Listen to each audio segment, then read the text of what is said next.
I'm so excited to see what you all have achieved in the last few years. Your growth has been incredible, and I'm grateful for all of your hard work and sacrifice. A lot of that growth has been brought about by new people coming into the business to take advantage of our generous marketing plan and effective product line. So I thought I would take just a moment of your time to share with you a little bit about where forever came from and where forever is going. I've heard people describe this as our culture, but I think it's simply who we are. Several decades ago, I was an executive for a real estate development company called Del Webb. And at that time, there was a lot of excitement about a new business concept. And like many of my colleagues and friends, I went along to a business opportunity meeting and listened to a presentation about multi-level marketing. I immediately fell in love with the concept that people would be motivated to help each other and be able to make a living doing so. It's a beautiful thing when you think about it. Although I was enjoying my career, I didn't think that I was contributing as much as I wanted, or as much as I could, to improve the well-being of the people around me. Inspired by the concept of people helping one another, I set out to write a marketing plan that is almost identical to the one that we use today.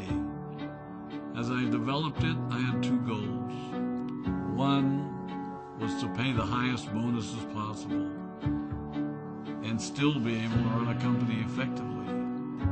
Two, to build a plan that would motivate and encourage people to keep working. I wanted a plan to reward those that remain active and engaged. I love the concept of a royalty income. However, I believe that it's good for our souls to work hard. People who work hard are happier. Of course, if you work hard, you should play hard. And that was one of my motivational factors in starting Forever Resorts. It was to give people the opportunity to spend time with their loved ones and experience the wonder of nature. Next time we're together, maybe I can tell you more about my passion for our resorts, our rare animals, and spectacular natural resources.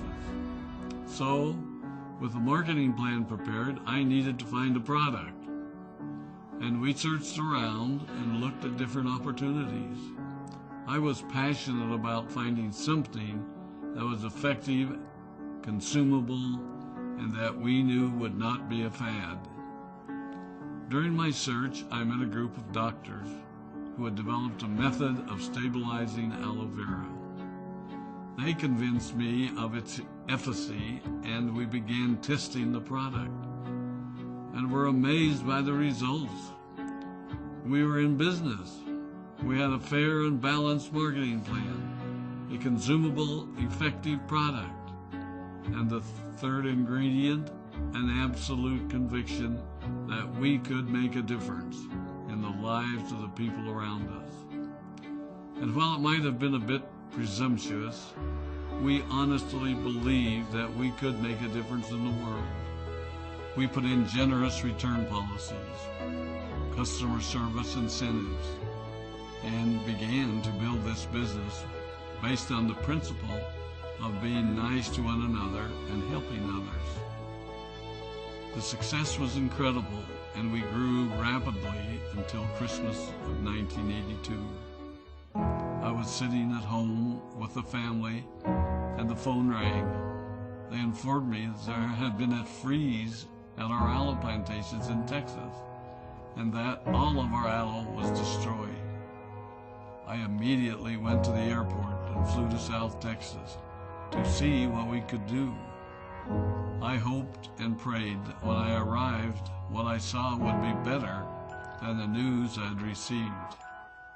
But that wasn't to be the case. We had no aloe, and the business immediately began to suffer. There were some FBOs that left, but more importantly, there were those that stayed. It was a tough time for us. We put everything on the line to stay in business, and there were many sleepless nights. But we were convinced that what we were doing was right. We decided that this would never happen to us again. We flew out to the Dominican Republic and purchased as much land as we could, and began planting aloe in one of the safest weather zones in the world. In addition to the acres of plantations in the Dominican Republic, we now have plantations in Mexico and South Texas. It was a tough lesson to learn. But during the tough times, we became stronger and we grew the most.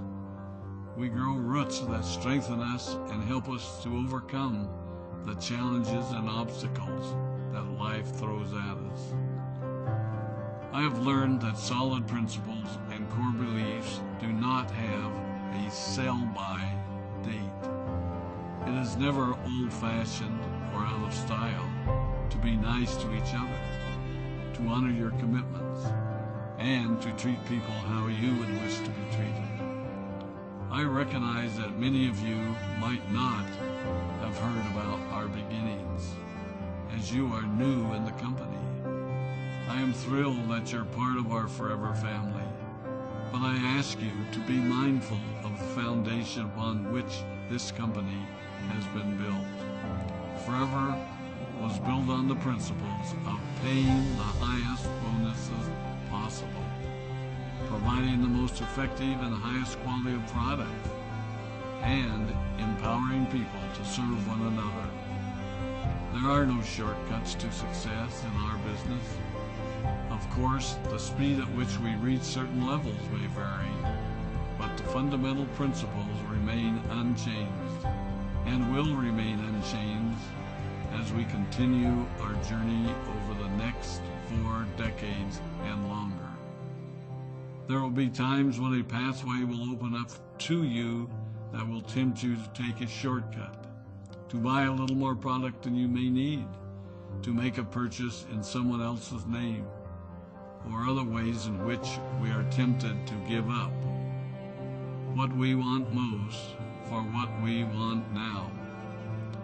Never forget that you're a part of something special, a business that has been built upon taking the road less traveled. It may not be as fast and as shiny as you might want it to be, but take it from me, the road less traveled is more rich, more wonderful, more fulfilling, and more lasting than you can ever imagine. We love you, we appreciate you, we are proud of you. My name is Rex Maughn, and I am